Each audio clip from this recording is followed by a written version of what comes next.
शेतकरी मित्रांनो नमस्कार. निसर्ग फार्म स्टेमध्ये आपल्या सर्वांचं मनपूर्वक स्वागत. गेल्या अनेक दिवसापासून आपल्याला आपल्या ग्रुपवर आणि कॉलवर पण अनेक शेतकऱ्यांचे प्रश्न येत होते की शेवगा बियाण्याची बीज प्रक्रिया कशी करावी. तर या संदर्भात आपण एक व्हिडिओ या ठिकाणी तयार करतोय, कारण अनेक शेतकऱ्यांना प्रत्यक्ष संवाद साधण्यात आणि प्रत्यक्ष बघण्यामध्ये फरक वाटत आहे. त्यामुळं आपण आज या ठिकाणी अतिशय साध्या पद्धतीने आपण बीज प्रक्रिया ही कशी करायची ही आपण या ठिकाणी बघणार आहोत. तर आपल्याला जे बीज प्रक्रिया करायची ते हे दोन पद्धतीने आपण करू शकतो. एक म्हणजे रासायनिक आणि दुसरी म्हणजे जैविक. तर जैविकमध्ये जर आपण बीज प्रक्रिया करायचं ठरवलं तर आपण ट्रायकोडर्मा विरिडी जे जैविक बुरशीनाशक आहे तर त्या पद्धतीने आपण बीज प्रक्रिया करू शकतो. आणि रासायनिकमध्ये जर करायचं झालं तर आपण कुठलं बी बुरशीनाशक आपण त्या ठिकाणी वापरू शकतो. तर आपण आज या ठिकाणी जैविक पद्धतीने जी बीज प्रक्रिया आहे ती आपण करणार आहोत.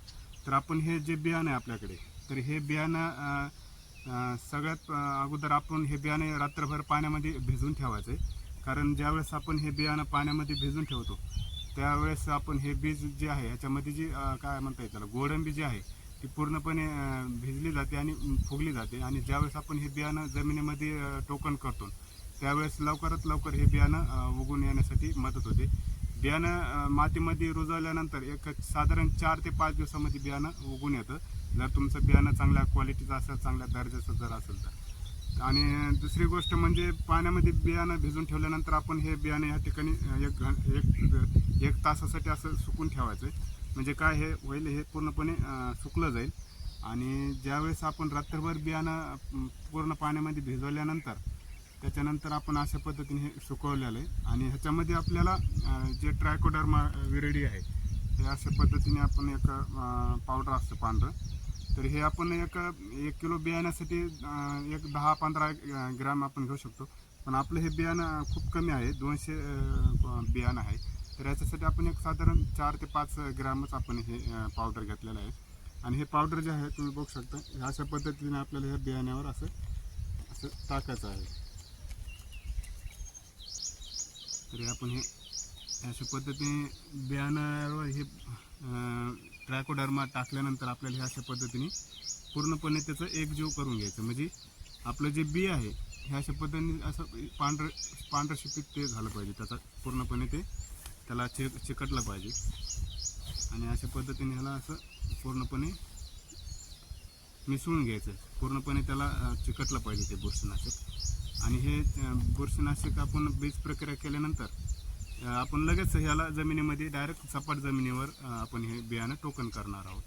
म्हणजे काय होईल, ज्यावेळेस आपण बियाणं जमिनीमध्ये टोकन करतो आणि जर अतिरिक्त काही पाऊस वगैरे झाला किंवा काही हानिकारक बुरशीचा अटॅक झाला तर हे बियाणं कुजण्याची, खराब होण्याची, सडण्याची जास्त शक्यता असते. त्यामुळे जर आपण हे जैविक पद्धतीने जर बीज प्रक्रिया केली तर आपल्याला त्याचा नक्कीच फायदा होतो. तर या अशा पद्धतीने आपण पूर्णपणे हे एकजीव केलेला आहे. आणि हे बियाणं आपण आता लागवडीसाठी हे तयार आहे. तर अशा पद्धतीने एकदम साध्या आणि सोप्या पद्धतीने आपण बीज प्रक्रिया करू शकतो. फक्त लागवडीसाठी आपण एक दिवस अगोदर पाण्यामध्ये पूर्णपणे बियाणं भिजून घ्यायचं आहे आणि दुसऱ्या दिवशी ते 1-1.5 तास असं पूर्णपणे मोकळं सुकवायचं आहे.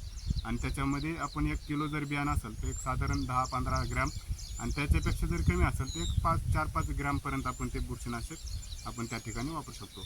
आणि रासायनिक जर मध्ये असेल तर कार्बन डिझम असेल, मँकोझेप असेल, असे कुठलेही बी बुरशीनाशक आपण जर घेतले तर ते पण त्याच पद्धतीने 5 ते 10 ग्रॅमपर्यंत आपण वापरू शकतो. आणि सेम प्रोसिजर आहे, अशा पद्धतीने आपण ही बीज प्रक्रिया करू शकतो. तर अशा पद्धतीने आपण अशी बीज प्रक्रिया करावी.